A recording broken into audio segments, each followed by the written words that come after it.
আজ মুর্শিদাবাদে যাচ্ছেন মুখ্যমন্ত্রী। জেলা প্রশাসন সূত্রে খবর, সোমবারই কোনো কর্মসূচি থাকবে না। বহরমপুরের সার্কিট হাউসে রাত্রিবাস করবেন।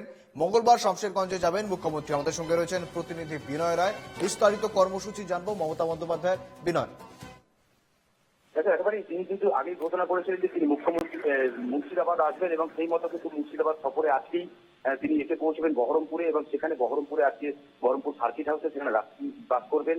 তারপর 6 তারিখ অর্থাৎ আগামীকাল কিন্তু তিনি শামশেরগঞ্জে যেখানে হিংসা কবলিত এলাকা সেই সব হিংসা কবলিত এলাকা পরিদর্শন করবেন। তার পাশাপাশি সঠিক ছাপঘাটি ময়দান, স্কুল ময়দান, সেই স্কুল ময়দানে একটি প্রশাসনিক সভাও রয়েছে, সেখানেও তিনি উপস্থিত হবেন। তবে আজকে কিন্তু দুপুরের পর বহরমপুরে এসে পৌঁছানোর কথা রয়েছে।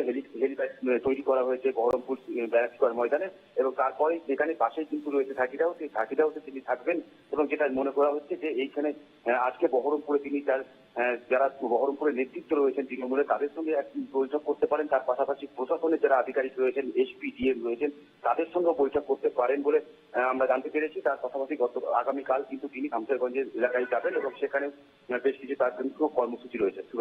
বেশ ধন্যবাদ বিনয়। অর্থাৎ আমাদের প্রতিনিধি বিনয় রায় যেমনটা জানাচ্ছিলেন, আজকেই কোনো কর্মসূচি থাকছে না। মঙ্গলবার শামশেরগঞ্জে যাবেন মুখ্যমন্ত্রী এবং সেখানে হিংসা কবলিত এলাকাগুলিতে যেতে পারেন তিনি।